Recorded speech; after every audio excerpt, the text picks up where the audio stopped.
Hello,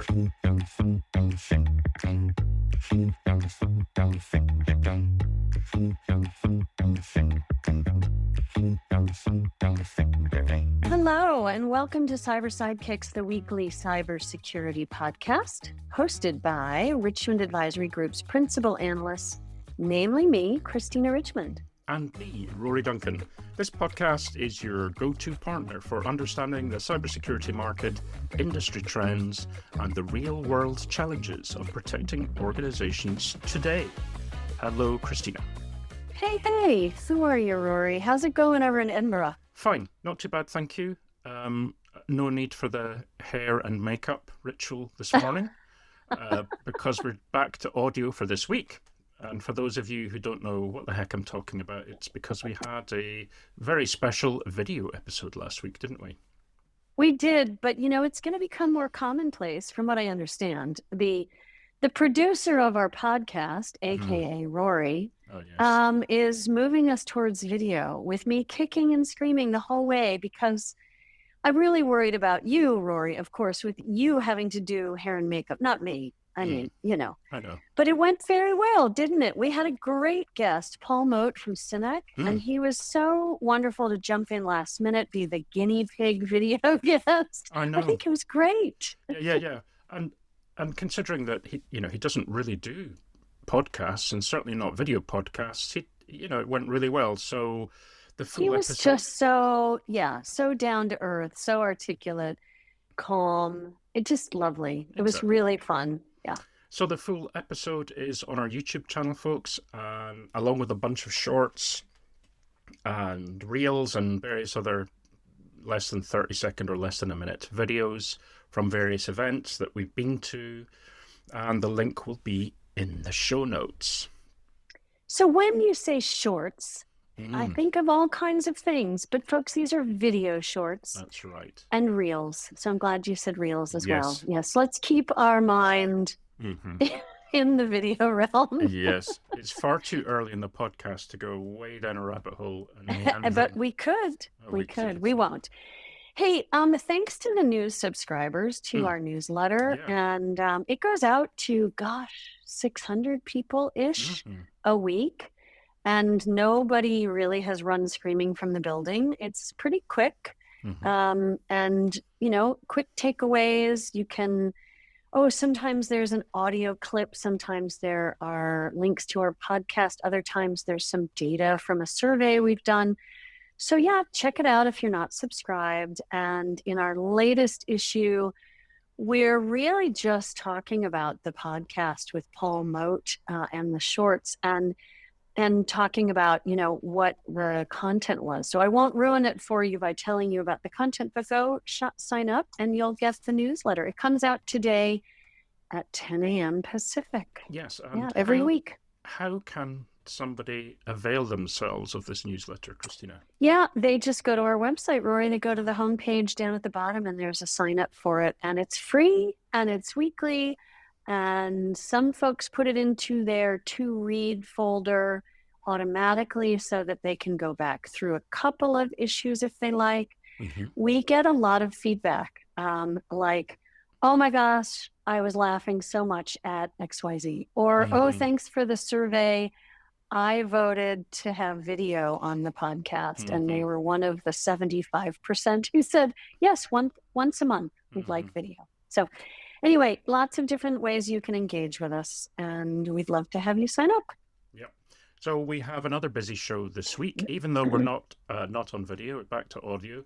Lots of things have happened this week. So what have we got on in terms of news, Christina? Yeah, I will say, Rory, it does feel weird not to be on video.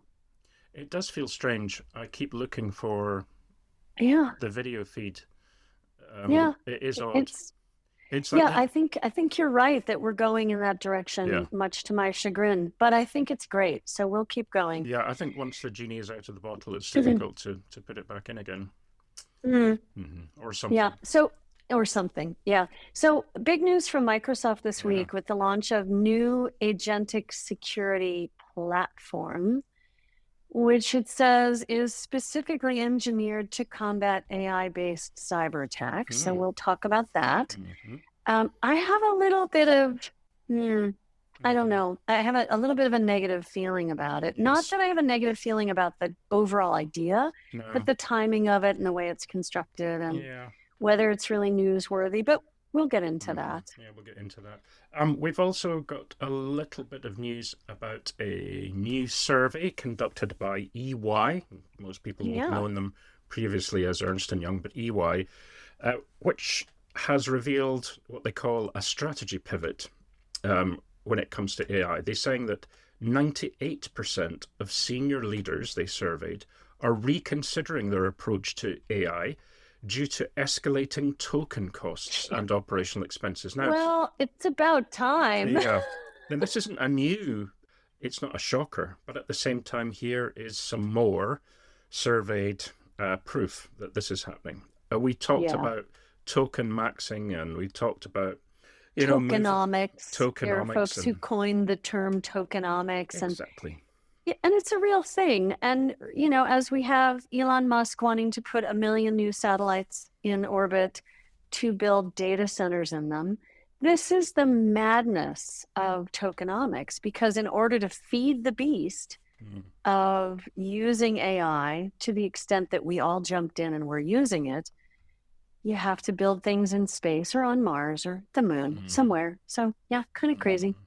We also are going to talk about some M&A today, and we haven't had a lot of M&A recently. So this one shocked me because it's so huge. It's a biggie. Now, I know that we've talked about, M&A as one of the more kind of popular things we talk about, and we try to keep up and mention things.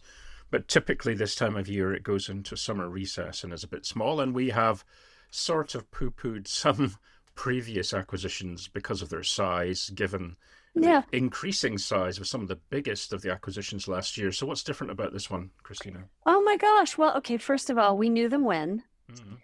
So Sierra is acquiring Oasis Security, and we knew Oasis when they were itty-bitty 2 years ago at RSA. We'll talk about that. We had a lovely little meeting with them. The deal is valued at $1 billion. $1 billion. And the founders of Oasis are walking away with hundreds of millions of dollars in their pockets. I mean, really, we got into the wrong business, Rory. I know. Just saying. So we need to move to Israel, create a cybersecurity startup. Become Israeli. Go through the Israeli military. Yes, all of the above. Well, and of course, the point behind that, without joking aside, many of these founders have then therefore great contacts in the government sector, clearly, as a result. So it's a kind of a conduit for those relationships. So we'll talk a little bit about that. And then this week's guest is Jim LaRoe, who's the CEO at Symphion.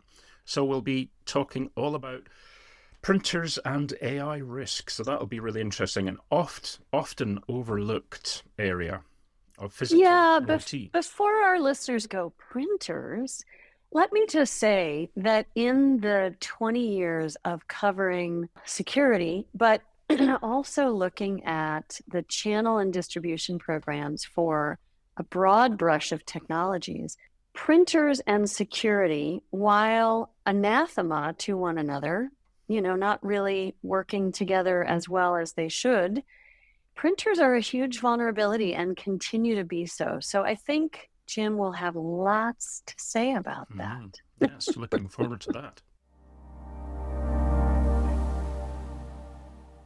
As to the news, Christina, so the first story, and I know you have thoughts on this, of course, is that Microsoft has announced its launch of its first cybersecurity AI model and a new agentic cybersecurity system. The company describes this new model as a model. It's called MAI Cyber One Flash. It sort of rolls off the tongue. It describes as a model that's built to, quote, find challenging vulnerabilities in complex code bases, which is built to animate MDASH, which is Microsoft's harness dedicated to software vulnerability identification and remediation. So that's the model, but there is now the new security platform, which is dubbed Perception. Good name. Yeah. And it's designed. It is a good name. It is a good name, and it's designed to deploy teams of agents to assist with and automate various security workflows, including identifying and remediating bugs. And the platform, it says, can also integrate with MDash. So that's the kind of headline. What do you think, Christina? What are your thoughts? Well, okay. So the platform, I like the idea. So there are red agents, blue agents, green agents. Haven't heard of green in security testing before, but here's what that means. It means that the agents will take corrective action. They will execute patches and actively strengthen enterprise defenses.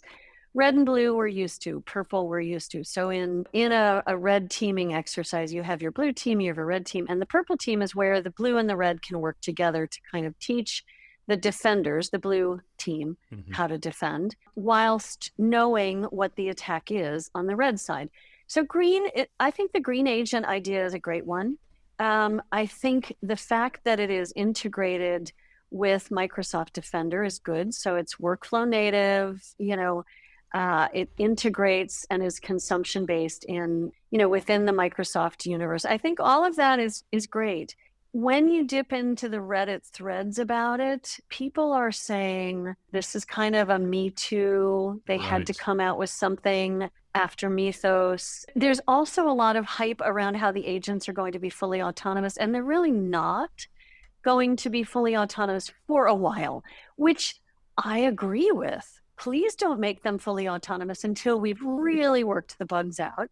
So I agree with Microsoft, but I think the hype around full autonomy and agents, hey, they do everything. They're going to do the simulated attacks, and then they're going to investigate the telemetry and look at the triage data all autonomously, and then they're going to patch and correct and all of that. The hype is a little bit much because we need humans in the loop, and Microsoft has them built in. And humans do have to authorize every major action, especially on sensitive data or environments. So I'm of two minds, and I'd love to hear your thoughts. I feel like people are a little suspicious that it's a Me Too action. Yeah. People are a little fatigued by maybe Microsoft not doing some of the customer engagement as well as they'd like them to, or listening to their feedback. And then they come out with this and they're just a little suspicious of it. What do you think? Yeah, well, certainly suspicion about Microsoft is kind of still very much a thing. I don't think that's going to go away. As a huge stack, architecture, infrastructure, software, a kind of army that it is, you're always going to get suspicion. However, looking at it objectively, they are a little late to the party, right, when it comes to these things.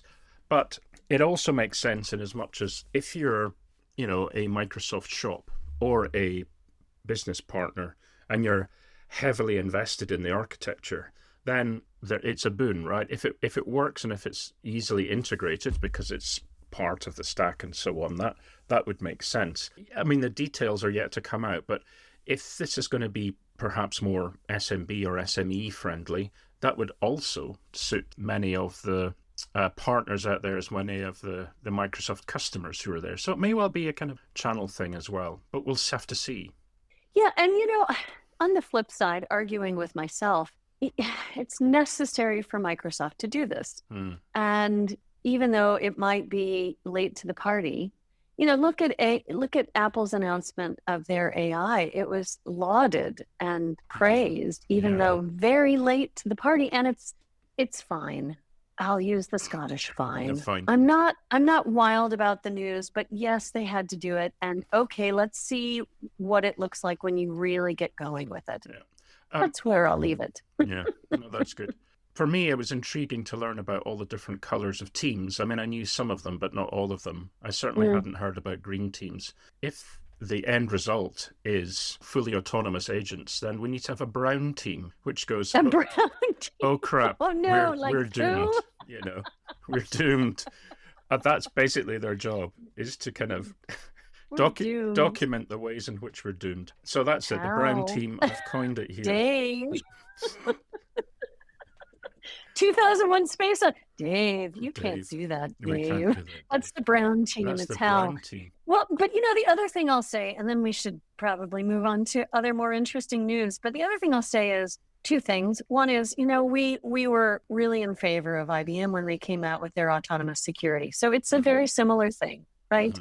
Agents that'll do it all for you. And of course, they're not really doing it all for you quite yet. Yeah. But we were very excited about that. And the last thing I'll say is startups beware, because when the behemoths come in and start edging you out, you either need to be acquired quickly to bolster, Microsoft's capabilities or pivot. Some more news, Christina, and this is from EY, or Ernst & Young. Mentioned it at the beginning that C-suites are pivoting from AI adoption to unlocking value as escalating token costs trigger fiscal scrutiny. Now, that is a bit of a mouthful, but essentially, and I won't go into great detail, but it's an interesting survey, and the increasing tokenization of AI, the sort of pay for what you use, and the related costs have caused a lot of these organizations to reconsider their approach. Dan Diazio, who's the EY Global AI Consulting Leader, said, AI saves time is no longer a sufficient business case. And we've heard this before. Really? When costs are mounting and difficult to ascertain over the long run. Now, remember the dripping tap of cloud in the early days, particularly for public cloud. So a lot of companies are hitting the brakes rather than the accelerator, although there are many who are still going. But I think it's interesting that the cost of doing this is now starting to become much clearer. And you had a good point about this, the costs of AI versus the costs of people, right? Right. Yeah, I brought it up, I guess yesterday, that we're seeing these quiet news stories come out about, well, not quiet news stories, but news stories coming out about quiet rehiring of the people who were laid off due to AI. Yeah. So it is that drip that you just mentioned about cloud. It's the pendulum went fully in one direction and now it's coming back. People will slow down AI usage due to the cost. Someone will figure out how to rationalize that and bring it to more of a center point. People will be rehired. AI will be used, but we're going to get to the midpoint, I think, sometime within 2027. So we should do a survey on that. Rory, what do you think? I think that's a great idea. What else have we got then, Christina? Yeah, so the big M&A that we mentioned at the beginning of the show, $1 billion deal, Cyera acquiring Oasis Security. I thought, holy Snickers, right? Yeah. Cyera says that it plans to unify identity and data security into the most comprehensive platform for securing AI. Well, Cyera does DSPM, and so they're a data security company, and so good for them. I think this is a great acquisition. They want to cover what data exists, how sensitive it is, who can reach it, who is authorized for access. And Oasis is going to bring in the NHI, the non-human identity. They say at the same scale, covering inventory, ownership, access, and control for every machine and agent identity. I think that's great. Now, whether it's going to be as hyperbolic as they say, who knows? But the payout is definitely hyperbolic. Yeah. If you look at the reports that are coming in, is that the founders of Oasis, so Danny Brickman, Amit Zimmerman, who only launched the company about 4 years ago, are set for a $200 million plus payday. It's one of the largest cybersecurity acquisitions ever involving an Israeli startup. I mean, gee whiz. That is huge. Now, we talked to one of them. I don't know if it was Danny or Amit. We talked to them 2 years ago at RSAC. And there's a quote that I'm just going to pull out of that meeting, which I loved. So I'll leave this with our listeners. The future of security is, quote, identity zoning across infrastructure islands. So as infrastructure becomes more decentralized, which it is, security will focus on managing the bridges, the identities between isolated islands of data. And so this requires, and this is the quote I love, this requires an octopus brain approach, a centralized policy layer that discovers and manages risk without being so deeply embedded in the infrastructure that it risks bringing down production if it fails. So whoever said that, thank you for that. I thought it was such a wonderful little chat we had at their booth at RSAC 2025. So we knew them when. The little engine that could, and now the biggest payout for their founders ever. Yeah. Well, and we can see why they've got a number of common investors. They share them. So CyberStart, Sequoia Capital, and Accel. But there's big sums of money involved. So Oasis Security last year, I think it was earlier this year, so 2026, they were valued at approximately $700 million. Sierra valued at about $12 billion. Yeah. So, there's big sums of money involved here. And, good on them. That's a massive payout. And obviously, it's not just the two founders that are in line to have a big payout, but obviously they've got a whole bunch of employees there who will have been with them since the early days. So and the investors. Exactly. It's always good to see a good exit. And but I also have to say that I will look to see the integration of Oasis as part of the exit. That I hope that Danny, Ahmet, some of the team are staying on. I hope that they will stay true to their mission with NHIs. Sometimes, acquisitions fold in technology and they are not used in the way that they were originally intended. But this seems like it's the right intention. Going with data plus identity is a natural progression, especially in the AI world. Our special guest this week is Jim LaRoe, who's the CEO at Synfion. Hey, Jim, thanks for coming on the show. Thank you so much for having me. Fine. Yeah, we're super excited that you were able to come on with us, Jim. And I loved our conversation just off the recording here. We were talking about the background of Scottish and French alliances and the name LaRoe, that you have a French and Scottish background in your name. So that's cool. And Rory being in Edinburgh, and I also have some Scottish background. We're probably related. Who knows? So listen, we're excited to have this conversation, given your background, and I'm sure you'll lead us down the garden path here. We'll ask you the easy softball question and just see where we go. And we're always surprised by the answers. So what keeps you up at night, Jim? A lot of things, Christina.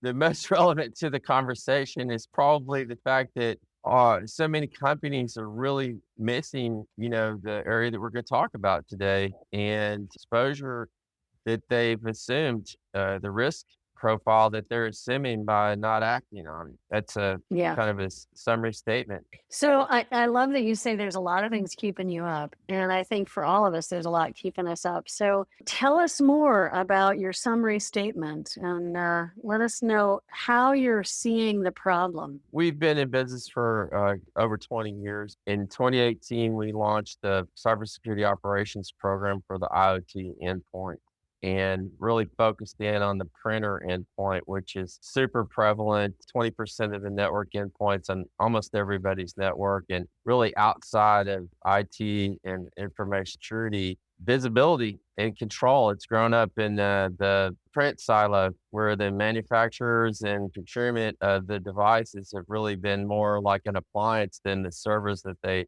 have grown into. Now, in 2026, enter artificial intelligence. The message that we've been talking about for the past 7 years is really coming home. What we're doing is going around and trying to make folks problem aware, not just the risk associated with a printer or, it's a real big issue, especially today. And with the exponential growth of the cybercrime, and now AI enabled and state sponsored largely and funded as an ecosystem. Those kind of things are really highly prevalent in our thinking right now.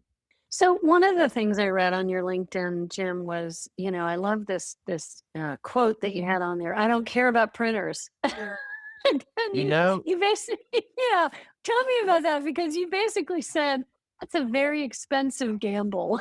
It is. That's a really great point, because, Christina, that's our number one responded marketing piece right there. It's centering on, I don't care about printers, because think about it. Let's go back to when Symphion got introduced to the printer endpoint and the print silo. And then one of the printer OEMs called us up in about 2015 and said, "Hey, we've got this IT services company that we bought, and we'd like you to come in and do your thing for them." And then we saw that it's like a parallel alternative universe of the printer. And the manufacturers have all competed by making them more business enabling, more capable, where we call them endpoints, but they're really more like servers that belong in the glass house because of the capabilities that they have. But then we also saw that the managed print service industry, which is $20 billion a year in the United States, was managing to a default state of open. They were putting the devices on the network and not hardening them. They were using factory default passwords, things like that, so we came into it from, oh my gosh, look at this opportunity we have. The IoT operating systems where each manufacturer has a different flavor and they don't communicate with each other like your Windows devices do. We saw that and we didn't know it. We had been deep in IT and we didn't know about it. And that's kind of consistent with what we're seeing across the landscape in all industries, large, small companies, globally too. It's a challenge we have to make businesses aware of that right now. But the "I don't care" resonates. Most folks don't care about their printer until it's jamming on them and they need to do something about it. It's kind of similar to the young folks not caring about privacy, right? They go on Instagram, they go on, Facebook, whatever, and they put everything out there and they don't realize that exposure in something that they are using every day, that they are dependent upon and that their social network is dependent upon,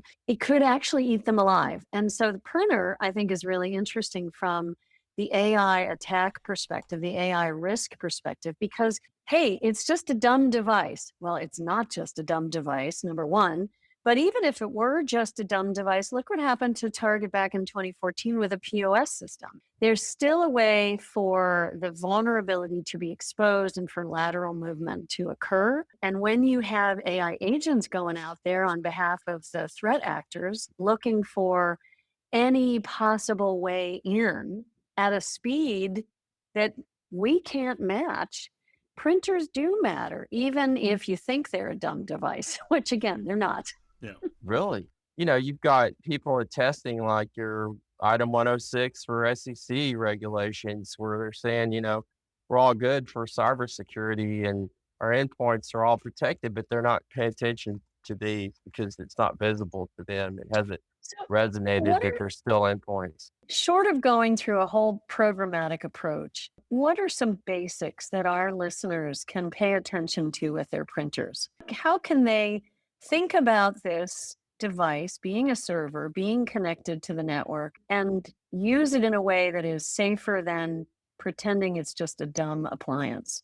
It really requires a programmatic approach to it to treat it like you would your other endpoints. What are they doing about their desktops and laptops and about their servers? And why not treat the IoT endpoint? It's not just printers, it's cameras and scanners and remote control power supplies, things like that are endpoints on the network. Why not treat them like you do your other endpoints with that same respect, that same, maybe if you're implementing zero trust or machine identity, why not treat those the same that you would those other, your main core endpoints?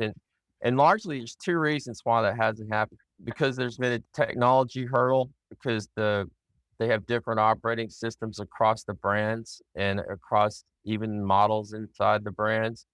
And they also have fragmented ownership inside the business. So the ownership, has been with supply chain and procurement in most industries, large and small size businesses. The IT folks are not really aware of it. And then information security people, they own the risk, but they don't have the budget or, they're not operational. It's a double whammy on those two things. You can do things like, say we're going to segment. The question is kind of like, what can we do to get by, Even segmenting the devices, you have to have an accurate inventory to do it. And you've got to make sure all the cows are in the corral there, at all times, or else you're risking exposure. So here's what I take away from this, Jim, and I think this is really beneficial. you have to treat printers and any of your Internet of Things, any of those devices that are not typically in the IT or security operational landscape. You have to treat them like an endpoint, number one. Number two, you have to do your asset inventory, much like we tout over and over and over again with just assets across your entire environment. You have to know where they are. You have to do attack surface management, and printers and other IoT devices need to be included. Is that a fair statement? And that is absolutely correct. But let me give you a caveat on that. It can't be I'm going to check it every year.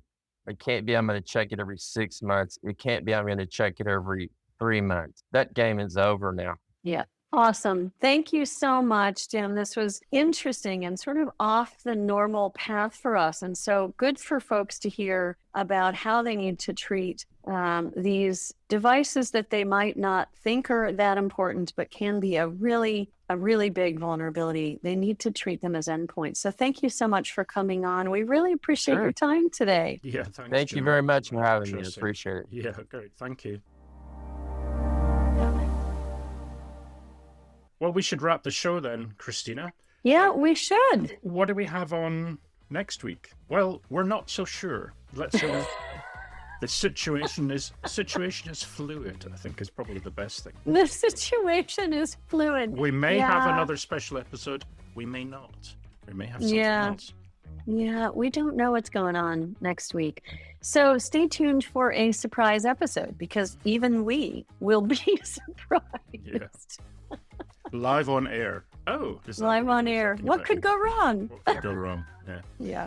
But in the meantime, please get in touch. You can reach us by email directly. So you could do it personally. So Rory at richmondadvisorygroup.com or Christina at richmondadvisory.com, richmondadvisorygroup.com.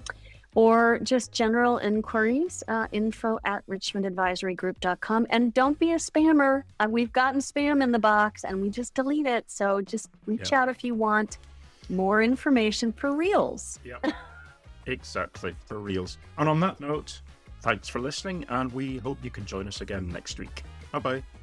Bye-bye.